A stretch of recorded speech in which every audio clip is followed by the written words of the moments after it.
I trust in all you are.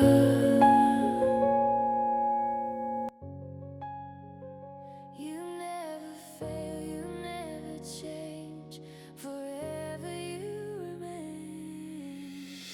I will trust in you, I will follow you. What if the woven gold of Psalm 45 reveals more than royal beauty? What if the garment of the bride is not only the sign of honor, but the sign of many threads gathered into one splendor before the Messiah? In the Peshitta, in the Ethiopian Witness, and in older Jewish Messianic and midrashic streams, Psalm 45 opens beyond the image of a single royal figure into a deeper mystery of formation, union, and one covenant beauty brought forth by the King. The royal song does not end with the beauty of the bride standing at the right hand of the Messiah. Another depth begins to open, because the woven gold of her garment suggests not only splendor, but formation. What is woven is made from many threads brought into order, and that gives the image a much greater mystery. The garment is one, yet it is not made of a single strand. It is gathered beauty, joined beauty, ordered beauty, brought into visible harmony before the King. This is why the woven gold can be heard as more than an ornament. It begins to suggest that the bride is not only radiant, but formed through a divine gathering. The beauty that appears beside the Messiah is not accidental brightness. It is the beauty of many things brought into one royal pattern. And in that sense, the garment itself begins to speak. It tells the story of joining, arranging, and preparing until what was many appears as one. The Peshitta gives the inward beginning of this mystery, because the daughter is first called to hear, to see, and to incline her ear. So the beauty of the bride does not begin in outward display. It begins in response. It begins with turning. It begins with receiving what comes from the King. That means the one garment, standing in royal splendor, already carries within it the secret of many acts of hearing, many inward yieldings, many movements of covenant response brought into one prepared beauty. Then the Ethiopian witness gives the same mystery from the side of visible fullness, because the queen appears in golden, adorned garments, and is brought into the palace with joy. The image is not fragmented. It is complete. It is gathered into one scene of royal order and gladness. So the ancient witness does not leave the bride as scattered beauty. It shows beauty that has been brought into form, into place, into a single royal presence before the King. This is where the image begins to widen. The bride is one, yet her garment suggests a reality gathered from many threads. That is why the woven gold becomes such a profound sign. It points toward one beauty drawn from many strands, one visible glory formed through divine ordering, one royal garment bearing within itself a hidden history of preparation. And the older Jewish streams quietly deepen this pattern. If the Targum can hear the King in Psalm 45 as King Messiah, then the bride's garment stands beside the anointed King as a messianic sign, not merely a courtly image. And if the midrashic stream on Isaiah 54 can hear Torah in relation to betrothal and the dwelling in relation to marriage, then covenant life itself is already leaning toward gathered union, toward one house, toward one beauty, established through relation to what comes from God. So another layer begins to shine. The woven gold is not only the sign of the bride's honor, witness, and beauty, but it is also the sign of a royal oneness brought forth from many threads. The garment is one, the splendor is one, the bride stands as one, yet the woven form suggests that this oneness is not emptiness or isolation. It is fullness gathered into harmony. And that gives the psalm another tenderness, because the bride does not stand beside the Messiah as a solitary wonder detached from all else. She stands as a royal mystery of one beauty brought forth through divine weaving. Her garment reveals a King who does not merely decorate, but gathers. He does not merely display beauty, but forms it. He does not merely call things near, but brings them into ordered oneness before his face. So the royal song begins to open into another holy mystery, the many-threaded bride, one garment, one beauty, one royal reality beside the Messiah. And because the King gathers rather than merely decorates, another depth opens. The woven gold points toward a mystery larger than a single thread. What is woven is one garment, yet it is not made from one strand alone. Its beauty comes from joining, ordering, and bringing many lines into one visible harmony. So the garment beside the Messiah begins to suggest that the bride is not only radiant, but gathered. Her splendor is the splendor of oneness formed through divine arrangement. The older witnesses support the imagery of the queen standing in gold of Ophir, her clothing woven in fine gold, and her beauty beside the king in royal order. This is why the image widens so naturally into one body, one house, one royal reality. The bride appears as one, yet the garment's woven form quietly suggests hidden multiplicity brought into harmony. What was many has not vanished, it has been joined. What was separate has not been discarded, it has been ordered. The beauty of the bride is therefore not empty simplicity. It is fullness made one. That is why the woven gold feels so profound. It reveals a king who does not merely choose, but gathers. He does not merely summon, he joins. He does not merely honor, he forms a visible unity that can stand before him in splendor. And this gives another beautiful weight to the Peshitta, because the daughter is first called to hear, to see, and to incline her ear. The oneness that later appears in royal beauty does not begin in outward display.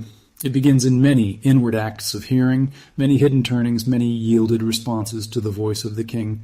So the one garment may be heard as carrying within itself the secret history of response. The visible unity of the bride rests upon a hidden gathering of lives turned toward the Messiah. Then the Ethiopian witness strengthens the same mystery from the side of fullness, because the queen appears in adorned golden garments and enters the palace with joy. The image is not broken or scattered. It is one scene, one order, one royal gladness. So the ancient witness does not merely show beauty. It shows beauty brought into form, into place, into a shared joy before the king. That is why the bride's garment can be heard as more than personal adornment. It begins to speak of one gathered reality entering the house in ordered splendor. This is where the older Jewish streams add still more quiet light. If the Targum can hear the king of Psalm 45 as King Messiah, then the one standing beside him in woven gold is already being heard inside a messianic horizon. And if the midrashic stream on Isaiah 54 can hear covenant life in nuptial and dwelling language, then the movement toward one house becomes even more luminous. Betrothal moves toward marriage, and marriage toward dwelling. So the bride's woven garment may be heard as the visible sign of many brought into one covenant beauty before the Messiah. So another layer begins to shine. The woven gold is not only honor, witness, remembrance, vision, and expectation, but also the sign of a many-threaded oneness. The bride is one, yet her woven beauty suggests gathering. The garment is one, yet its very form suggests joining. The royal splendor is one, yet it bears within itself the mystery of many lines brought into harmony by the king. And that gives the psalm another tenderness, because the bride does not stand beside the Messiah as a solitary marvel detached from all else. She stands as a royal mystery of union brought into visible form. Her garment quietly teaches that what the king gathers, he can make one. What he orders, he can make beautiful. What he joins in covenant nearness, he can cause to appear as one royal reality before his face. So the royal song opens into another holy chamber, the many-threaded bride, one garment, one beauty, one house, one royal reality beside the Messiah, all of it bearing witness that the king's preparing work does not end in scattered fragments, but in gathered splendor before his throne. And because the king's preparing work does not end in scattered fragments, but in gathered splendor before his throne, another depth begins to open. The many-threaded bride is not only a sign of oneness, she is a sign of hidden interdependence. A woven garment does not shine because one thread is sufficient in itself. Its beauty appears because each thread holds its place in relation to the others, and because the whole pattern depends on their ordered joining. So the royal image begins to suggest that what stands beside the Messiah in visible glory is sustained by a mystery of joined life beneath the surface. The older witnesses preserve the queen's golden clothing and the garment's woven character, which makes that image especially meaningful here. This opens the bride in another direction, because she is not only one in appearance, she is one through relation. Her splendor is not the splendor of isolation, it is the splendor of many things rightly held together. That is why the woven gold feels so alive. It does not merely suggest gathering in a general sense. It suggests that every part has meaning because of the whole, and the whole becomes beautiful because each part has been placed in order. And this gives another beautiful weight to the Peshitta, because the daughter is first called to hear, to see, and to incline her ear. That means the royal beauty that later appears is rooted in response, and response itself is never an empty abstraction. It is a living relation to the king. So when the many-threaded garment is heard in that light, it begins to suggest not merely many threads existing together, but many responses held in one harmony before the Messiah. The oneness of the bride rests on a hidden communion of hearing. Then the Ethiopian witness reinforces the same mystery from the perspective of royal gladness, as the queen appears adorned and enters the palace with joy. Joy in the house is not the joy of fragments remaining disconnected. It is the joy of things brought into place. So the ancient witness quietly supports the same pattern. One royal entrance, one royal joy, one royal order, and beneath that visible unity, the hidden joining by which such harmony becomes possible. This is where the older Jewish streams continue to give quiet light. If the Targum hears the king as King Messiah, then the many-threaded beauty beside him belongs inside a messianic horizon of gathered covenant life. And if the midrashic stream on Isaiah 54 hears Torah in relation to betrothal and the dwelling in relation to marriage, then relation itself stands at the heart of the mystery. Betrothal is a relation. Marriage is a relation. Dwelling is a relation made enduring. So the many-threaded garment may be heard as the visible sign that the covenant relation has been brought into one royal form before the Messiah. So another layer begins to shine. The woven gold is not only the sign of one beauty made from many threads, but also the sign that the king creates harmony through joined dependence. The bride's oneness is not a flattening of all distinction. It is a living order in which each thread is held by the others, and all are held together by the design of the king. That is why her beauty feels so full, because it is not the beauty of sameness without depth, but of many parts finding their place within one royal whole. And that gives the psalm another tenderness, because the bride does not stand beside the Messiah merely as the triumph of visible splendor.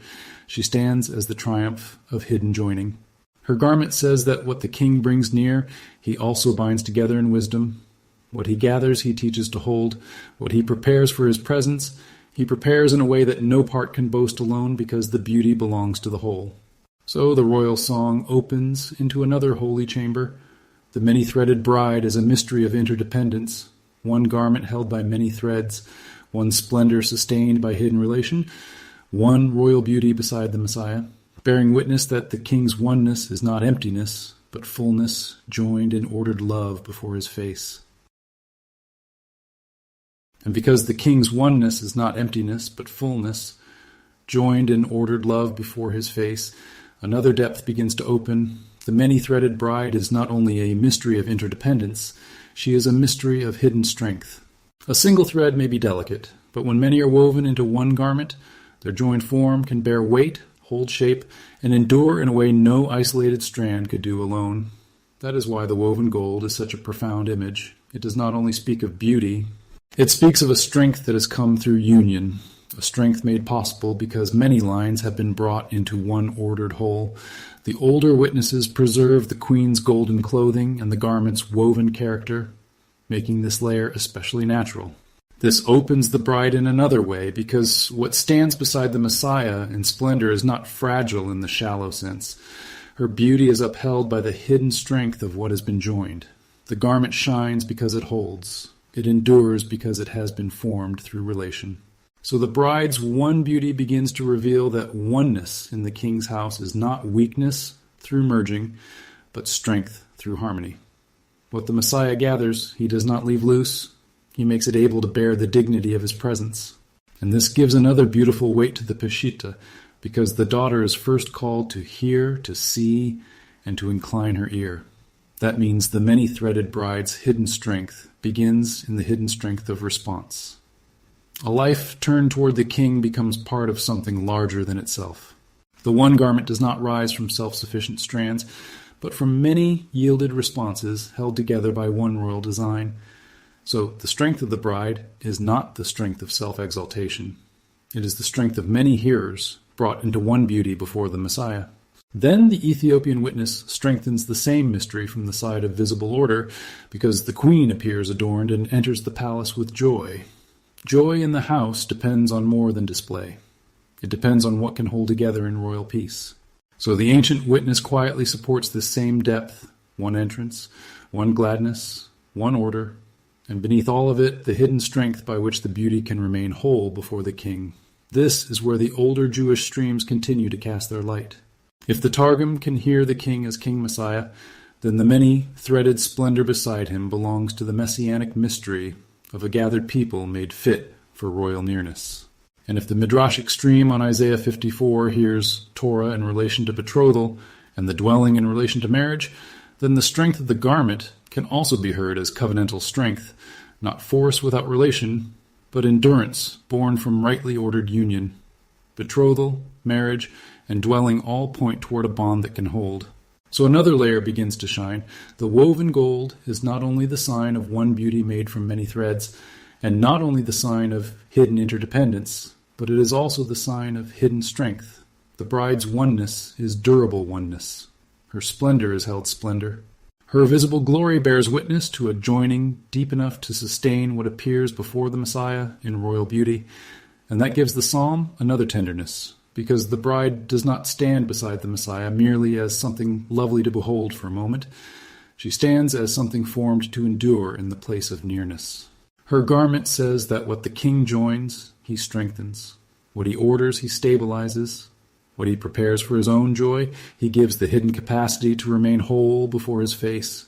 So the royal song opens into another holy chamber. The many-threaded bride is a mystery of hidden strength, one garment able to hold because many threads have been joined, one royal beauty able to endure because the king has woven it in wisdom, one splendor beside the Messiah bearing witness that the union he forms is not only beautiful, but strong enough to stand in the joy of his house. Because a woven garment is not only many threads joined, and not only hidden strength held within beauty, it is also the sign that what appears outwardly has been arranged by an inward order. The splendor is not random. The pattern is not accidental. What the eye receives as beauty is the visible form of a deeper harmony working beneath the surface. So the many-threaded bride begins to reveal another mystery. She is not only gathered, she is ordered. Her beauty is not the beauty of many things merely lying beside one another. It is the beauty of many things brought into the right proportion. Each thread holds its place. Each line answers another. Each part belongs within a larger design. And that is why the garment can shine as one royal reality before the Messiah. This gives the bride another beautiful depth, because she is not only the sign of relation and hidden strength, she is the sign that what the king gathers, he also arranges. He not only brings near, he sets in order. He not only joins, he gives proportion. He not only forms beauty, he forms harmony. And this is why the image becomes so precious. The many-threaded bride is not chaos brought into one place. She has many lives brought into one pattern. What seemed separate finds its answer. What seemed scattered finds its place. What seemed incomplete alone becomes radiant within the whole. So another layer begins to shine. The woven gold is the sign that the king's work produces not only unity but harmony, not only gathered beauty, but beauty rightly proportioned, not only nearness, but a royal order in which everything begins to answer to his wisdom. And that gives the psalm another tenderness, because the bride does not stand beside the Messiah merely as proof that many can be made one. She stands as proof that many can be brought into holy correspondence, into fittingness, into a shared beauty where nothing is wasted and nothing is without place. So the royal song opens into another hidden chamber. The many-threaded bride is a mystery of symmetry, one garment, one harmony, one royal splendor, many lines brought into right order before the face of the Messiah. And because the many-threaded bride is also a mystery of symmetry, another hidden depth begins to open. The woven gold is not only the sign of harmony, it is the sign of hidden timing. A garment is not woven all at once.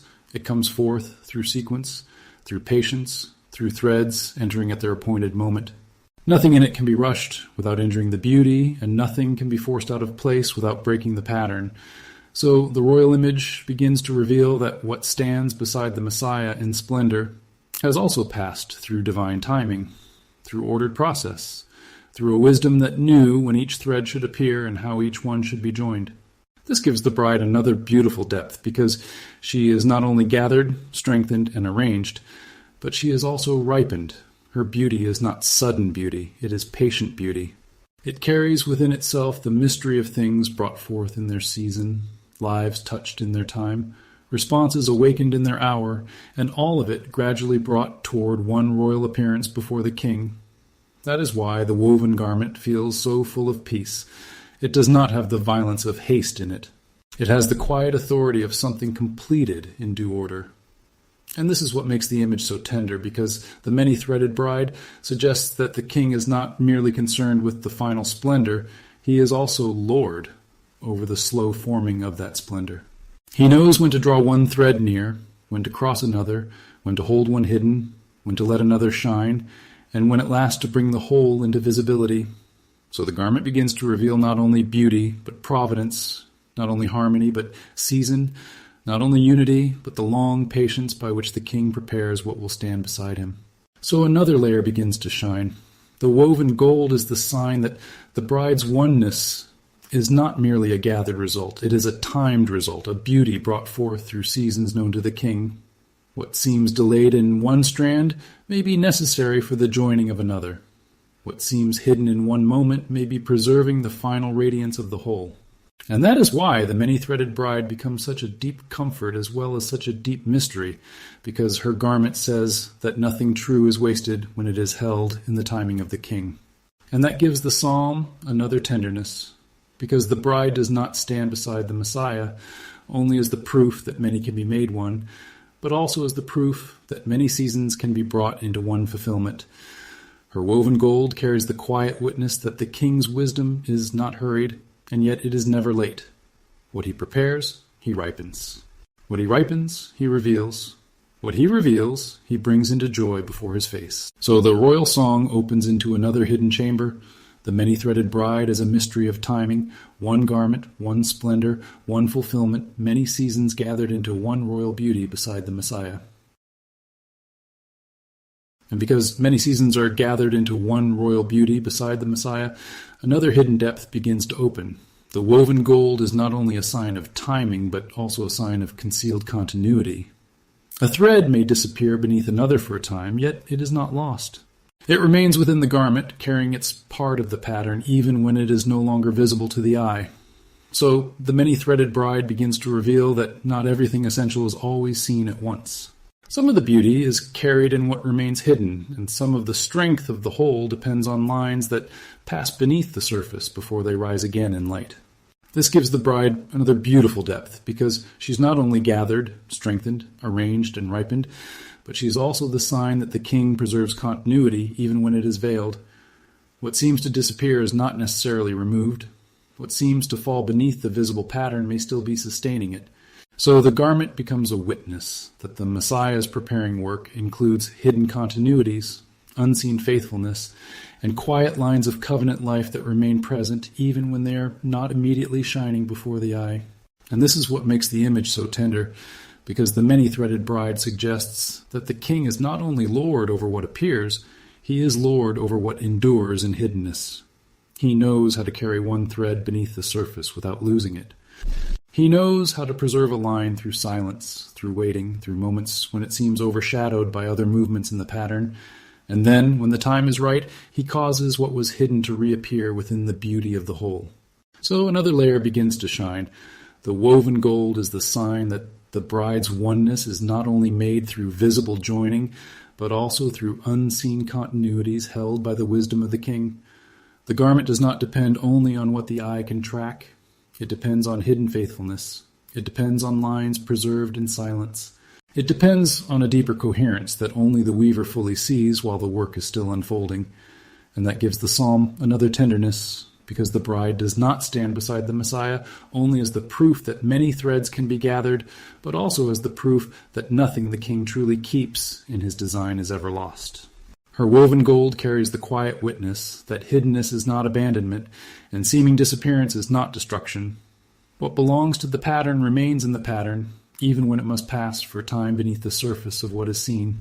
So the royal song opens into another hidden chamber. The many-threaded bride as a mystery of concealed continuity, one garment, one splendor, one royal beauty, many lines carried faithfully through seen and unseen places until the whole stands complete beside the Messiah. And because many lines are carried faithfully through seen and unseen places until the whole stands complete beside the Messiah, another hidden depth begins to open. The woven gold is not only the sign of concealed continuity, it is the sign of mutual beautifying. In a woven garment, one thread does not shine alone. Its brightness is heightened by what lies beside it, beneath it, and around it. What one strand could never become by itself, it becomes through relation. So the many-threaded bride begins to reveal that the king's work does not merely preserve each thread individually, but he causes each one to contribute to the beauty of the others. This gives the bride another beautiful depth, because she is not only gathered, strengthened, arranged, ripened, and carried through hidden continuity, she is also the sign that the king creates a beauty in which each part helps reveal the splendor of the whole. One thread gives definition to another, one line gives contrast to another. One hidden crossing allows another to shine more clearly, so the garment becomes a witness that the Messiah's preparing work is not only about each thread reaching its place, but about each thread serving the radiance of the others within one royal design. And this is what makes the image so tender, because the many-threaded bride suggests that the king does not weave in a way that leaves each strand isolated in its own glory. He weaves in such a way that the beauty becomes shared. What one carries strengthens another. What one bears quietly allows another to appear. What one yields into the pattern becomes part of a splendor greater than itself. So the garment reveals a kingdom logic very different from self-exaltation. The highest beauty comes not from standing apart, but from taking one's place within the whole. So another layer begins to shine. The woven gold is the sign that the bride's oneness is not only made through hidden strength and concealed continuity, but through mutual beautifying. The royal splendor is not divided among competing threads. It is deepened by their relation. The more truly they are woven, the more richly the beauty appears. The more fully they hold their place, the more radiant the garment becomes before the face of the Messiah. And that gives the psalm another tenderness, because the bride does not stand beside the Messiah only as the proof that many can be joined without being lost, but also as the proof that many can become more beautiful together than anyone could ever become alone. Her woven gold carries the quiet witness that the king's wisdom does not erase distinction, but causes distinction to serve harmony. It does not flatten what is unique, but brings uniqueness into a shared splendor that magnifies the beauty of the whole. So the royal song opens into another hidden chamber, the many-threaded bride as a mystery of mutual beautifying, one garment, one splendor, one royal beauty, many lines giving and receiving radiance within the wisdom of the king, until all stands complete beside the Messiah in a glory no thread could bear alone. And because no thread could bear that glory alone, another hidden depth begins to open. The woven gold is not only the sign of mutual beautifying, it is the sign of shared bearing. A garment does not rest upon one line only. Its weight is carried across the whole weaving. What one thread could never sustain by itself becomes possible when the burden is distributed through ordered joining. So the many-threaded bride begins to reveal that the king's beauty is not only displayed through togetherness, but it is also carried through togetherness. This gives the bride another beautiful depth, because she is not only gathered, strengthened, harmonized, ripened, preserved, and made radiant through relation, she is also the sign that the king forms a people who can bear one reality together. What would overwhelm one alone is carried in peace when it is woven into the whole. What would break one strand in isolation is sustained when many lines hold their place within one garment. So the woven gold becomes a witness that the Messiah's preparatory work creates not only beauty, but also capacity. And this is what makes the image so tender, because the many-threaded bride suggests that the king does not merely ask each thread to endure by itself. He joins them in such a way that strength becomes shared, weight becomes shared, and even glory becomes something born through relation. One line is held by another. One crossing supports another. One hidden joining keeps the whole from tearing when the garment must bear its royal fullness. So the beauty is not fragile beauty. It is beauty upheld through communion. So another layer begins to shine. The woven gold is the sign that the bride's oneness is not only made through harmony, timing, and hidden continuity, but through shared bearing. The royal splendor can rest upon the garment because the garment has been formed to carry together what no thread alone could sustain. The more truly the threads are joined, the more deeply the glory can rest upon them without breaking the beauty of the whole. And that gives the psalm another tenderness, because the bride does not stand beside the Messiah only as the proof that many can be gathered into one, but also as the proof that many can bear together what is too weighty for one alone. Her woven gold carries the quiet witness that the king's wisdom does not merely make things lovely, it makes them able. What he joins, he gives capacity. What he weaves, he gives strength to carry. What he prepares for his own presence, he prepares to endure the nearness of his glory. So the royal song opens into another hidden chamber, the many-threaded bride, as a mystery of shared bearing, one garment, one splendor, one royal beauty, many lines carrying together what the king has laid upon them, until all stands whole, radiant, and unbroken beside the Messiah. So the royal song continues to open, and the deeper we listen, the more Psalm 45 reveals a mystery of beauty formed by the king himself. One garment, one bride, many threads gathered into one royal splendor before the Messiah. What the king weaves in wisdom, he brings near in beauty, and what he brings near, he prepares for his joy.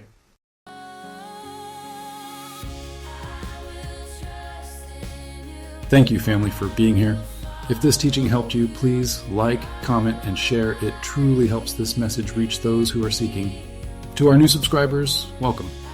And if you'd like to go deeper, we invite you to join as a member. The link is in the description and on our homepage. We are praying for you and standing with you in the light of Messiah, he and Messiah, she.